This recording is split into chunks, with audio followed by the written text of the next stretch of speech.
Hi, I'm Mandi Pryor, and welcome to Spotlight on Pittsburgh. Spotlight on Pittsburgh is a program about Pittsburgh's most fascinating people and what they do to make our city an amazing place to live and work. Today we'll bring on Harry Psaros, a brand new author who is sharing his parenting journey as a father of a child with autism, when Spotlight on Pittsburgh returns.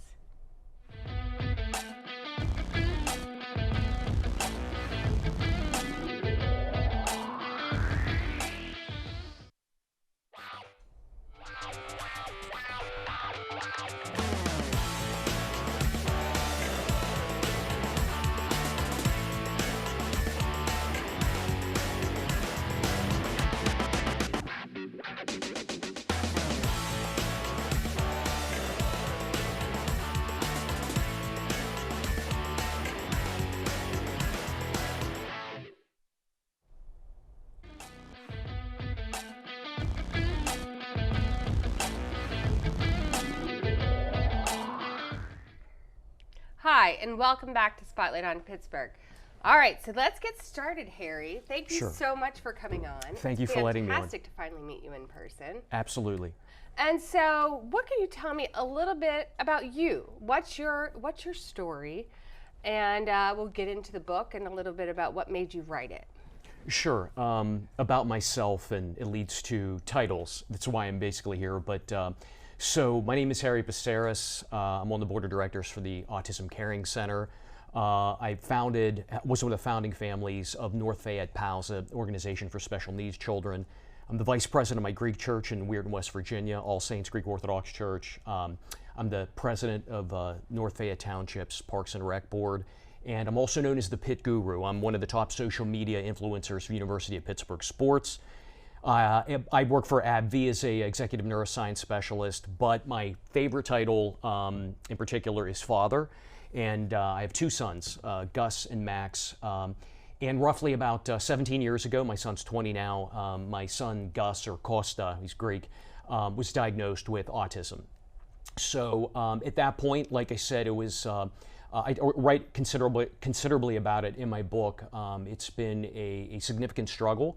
I'm the type, I say to my boys every day, in life you either sit on the bench or you play in the game, and the people that play in the game make a significant difference.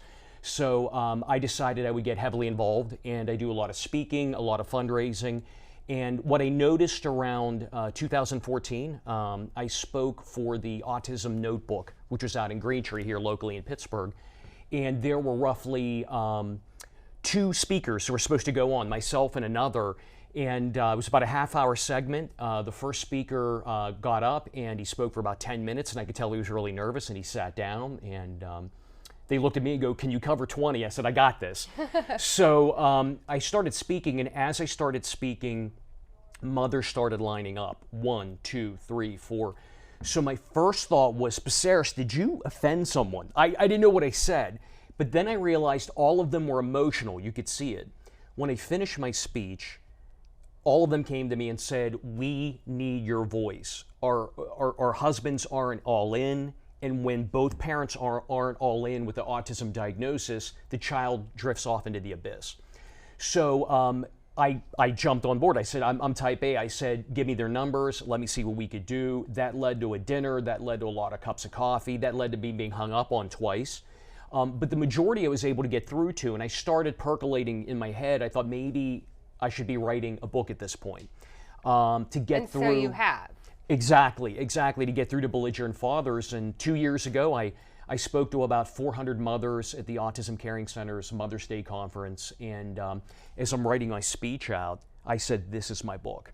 And I, again, had a demand for it. I had a lot of people come up afterwards and go, "You need to write a book." I spoke to the national speaker, Kate Swinson, that they had speaking. She came to me and said, "You need to write a book." And 2 years later, I have from struggle to strength. So very, very excited about it. The reception to the book has been incredible. And there are really nationally not many books from fathers in this space, hardly any. So in a weird way, this is a revolution. And why do you think that is? Why do you think fathers are holding back, either writing about it or processing it? It's an excellent question. I think the male ego at times, even if they're all in, can get in a way. I think males might see this as a reflection of weakness. You know, I fathered a child with an issue. I don't see it that way.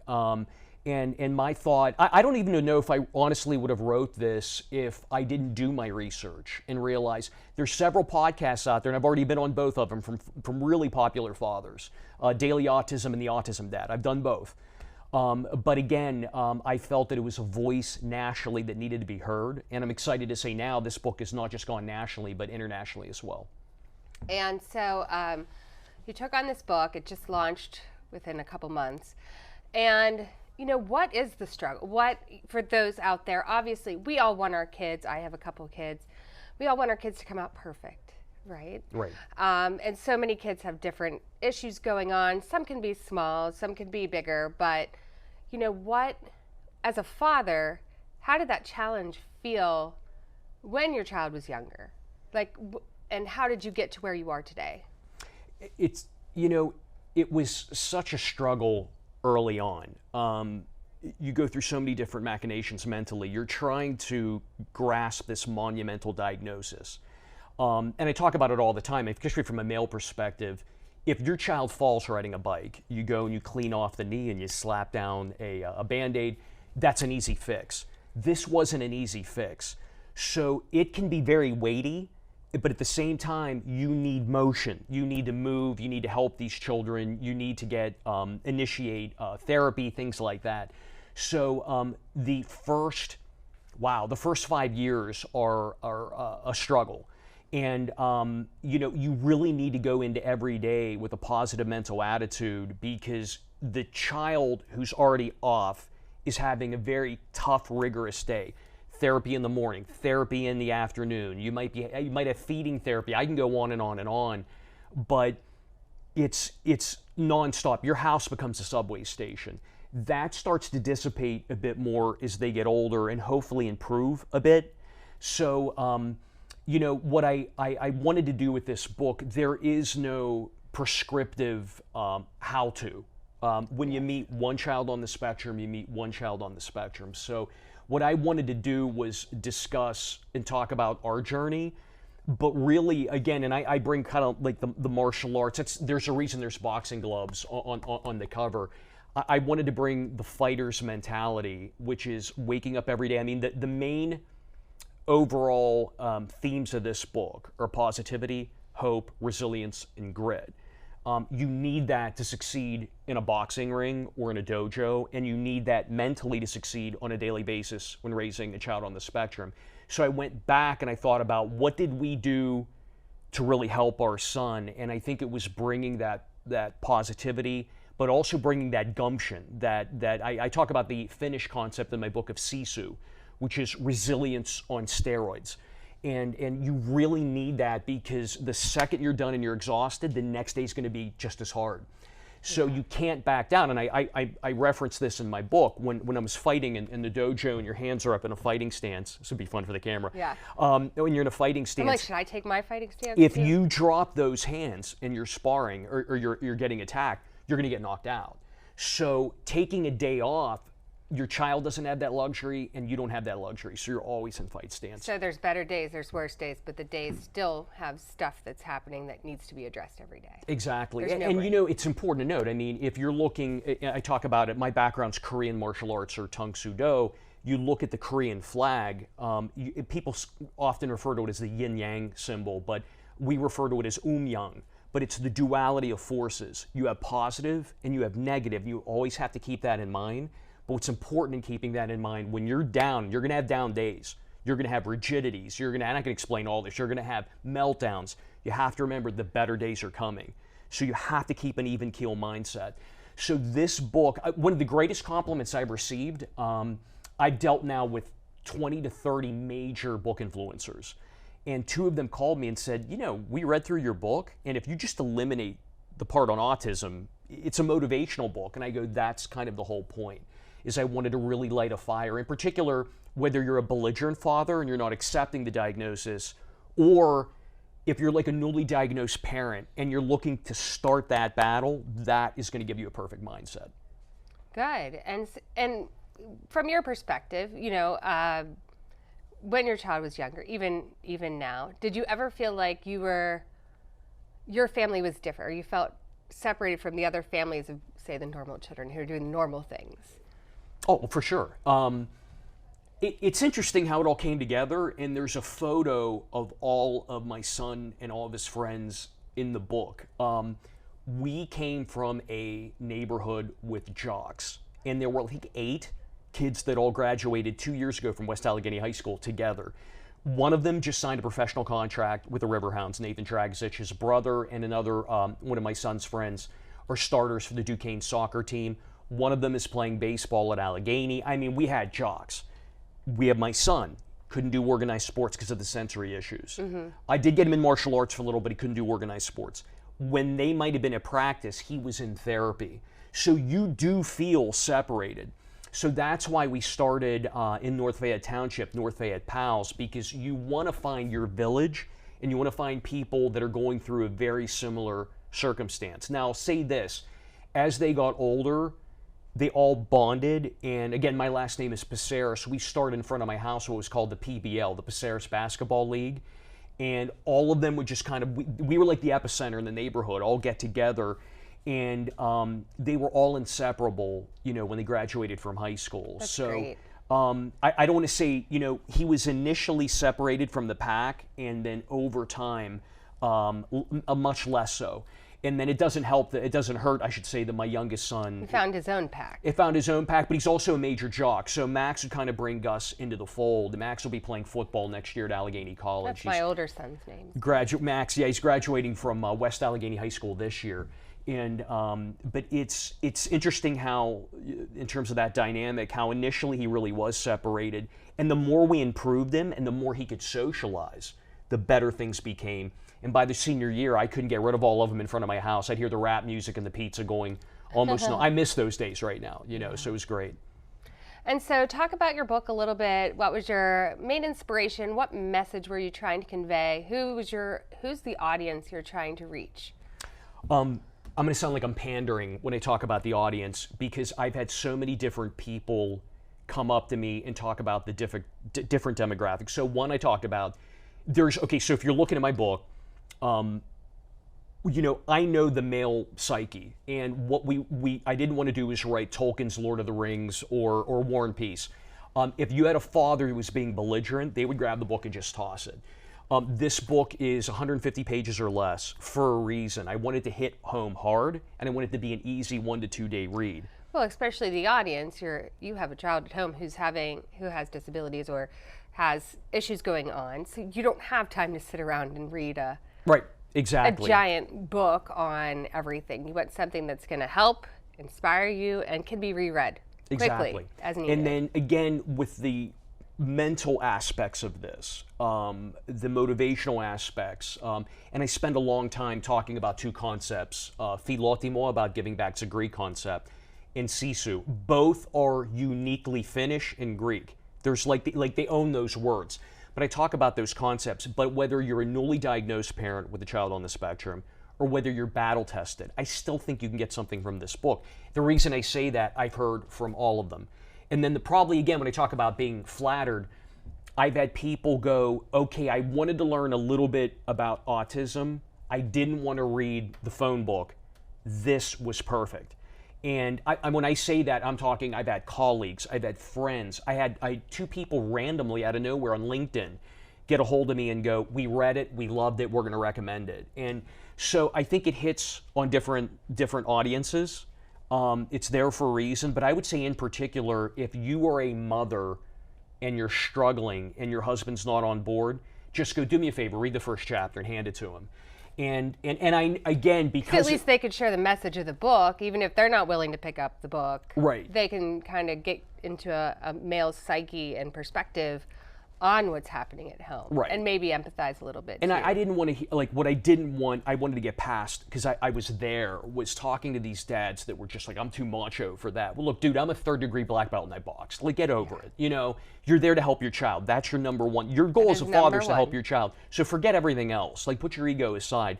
And I kind of hit home pretty hard on that. In fact, one of the lines in the book was, okay, jackass, just read a paragraph. You know what I mean? Read something to get them moving. So I've just been, especially those people that knew nothing about autism that got a hold of me, it's just been incredible to strike up those conversations and have that discussion. It's just been awesome.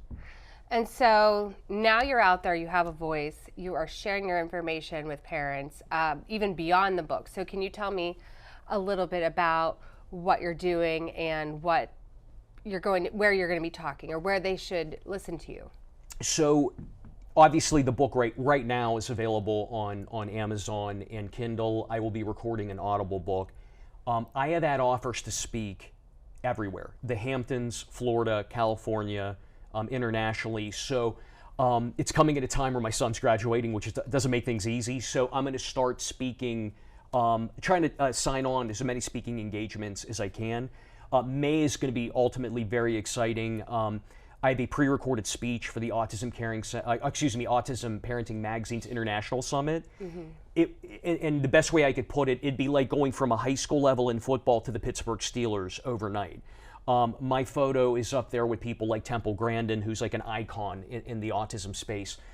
It's really exciting. So this book and my face will be seen internationally all over the world in May. I'm the guest blogger for the top publication in the UK and in Canada. We have full page advertisements running there. I'm also negotiating with someone that has the largest publication in Australia. So we have a huge international push in May. And at this point, my goal is to be the most read father with a child on the spectrum in the country. And I don't see where I'm far off from that because, quite frankly, there's not much competition. So it's very exciting. That is exciting. And we look forward to hearing a little bit more. We are going to take a quick break here, and we'll be back in just a moment.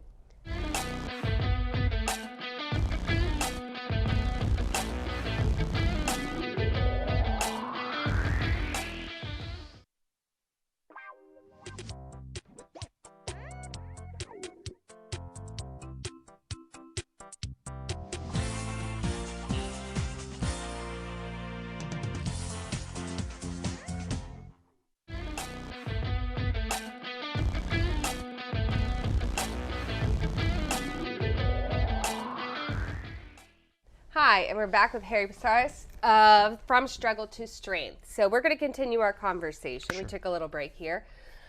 So can you tell me a little bit about the philosophy you have behind the book? I think that would be an interesting topic for the viewers out there. Yeah, well, I touch upon two philosophies in the book, and I think they're critical, and I kind of previously mentioned them. But one is the concept of philotimo, and I'm Greek Orthodox. It's our Easter right now. Happy Easter. Thank you. Philotimo is a solely Greek word. It's known, there's really no true definition, but I'll give it one. And I say it's good for the sake of doing good without asking anything in return, knowing that there's going to be a ripple effect in the universe. I love that concept. So it really is. It's just good for the sake of doing good. And I could take it even a step further. I mean, when you were King Leonidas and you were marching down to the hot gates with the 300 Spartans to take on Xerxes' army, you knew you were going to die, but you were doing it for the betterment of the country of Greece. That was the ultimate act of philotimo. So this book is my act of philotimo. It's my act because I want to give back and I want to help as many people as I can with asking really nothing in return. But I ask families that read this book when they're done, I'm going to go back to what I said. If I have a saying, if you're breathing air, you should be helping people, period. I agree, 100%. God bless the people that want to go home, sit on the couch, sequester themselves and do nothing. That's not me, nor will that ever be me. I could say that bleeds on. My parents have taught. My brother, Michael, is a both international and national philanthropist that has helped millions of people.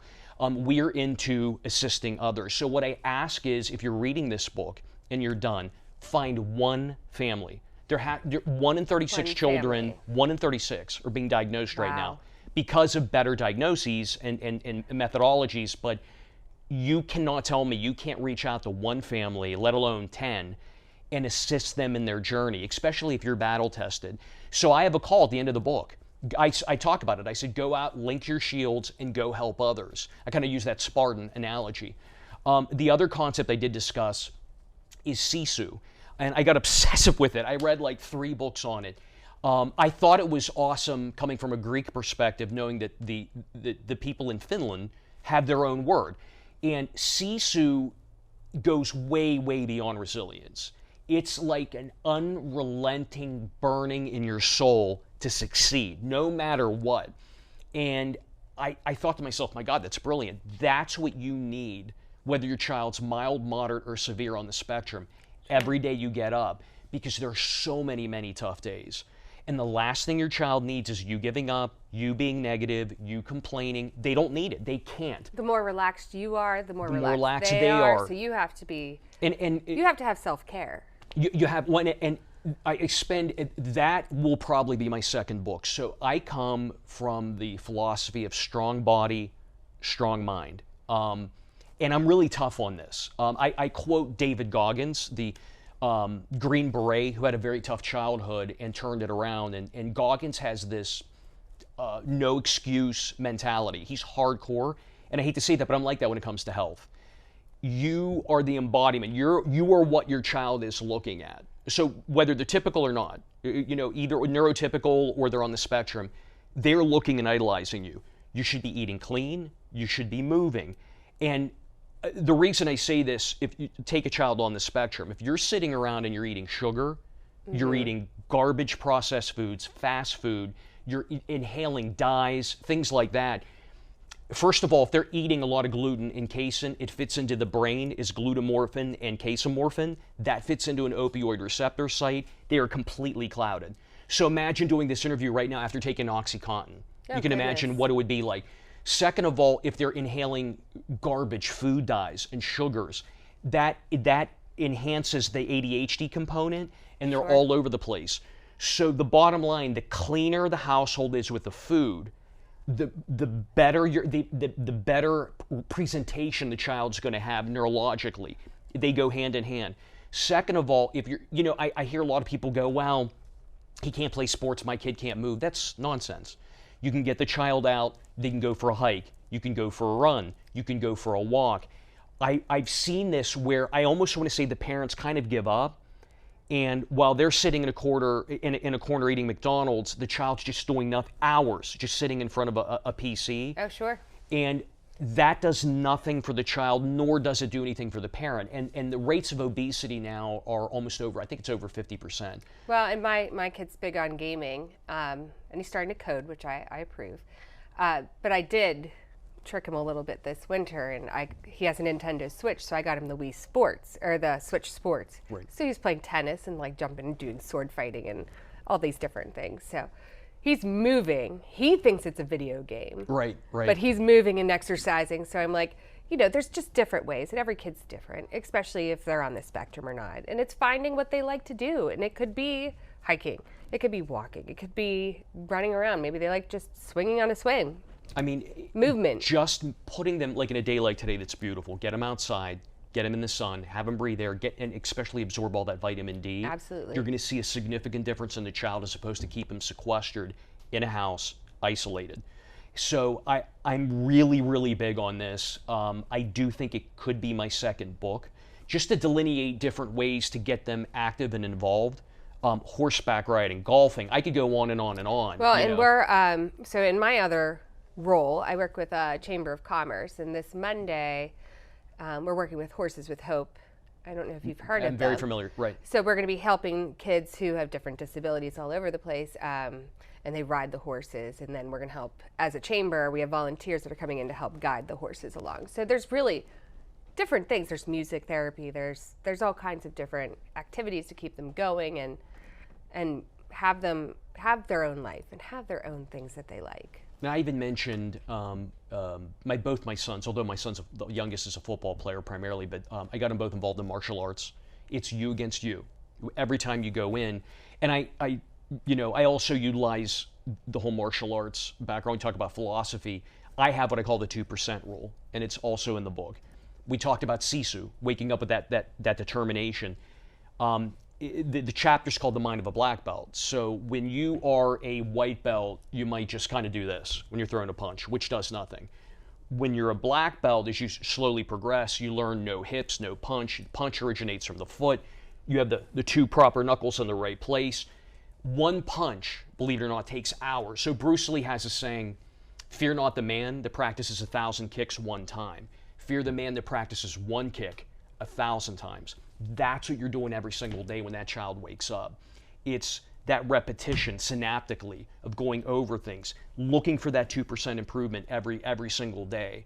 And you combine that with that Sisu level determination, and that's what it takes to succeed. And I will tell you, I mentioned this 20 times in the book because I've had this happen. I've been at fundraisers speaking. I had somebody come up to me and go, my kid's like moderate to moderate severe. What you said doesn't apply. And I stopped them and I said, that's completely myopic thinking, because that child that might be more severe, his win might look different than my son's, who's more mild, but a win is a win is a win. Every day you should get up looking to see if you could change that. And I had another father who was kind of like that, came to me and said, hey, my son is speaking. And I said, how's he? Because he was nonverbal. And he was using the electronic instrument to speak, but he goes, he has a voice. And he has thoughts here, which we didn't know he had. And I'm like, that's the point. You don't give up.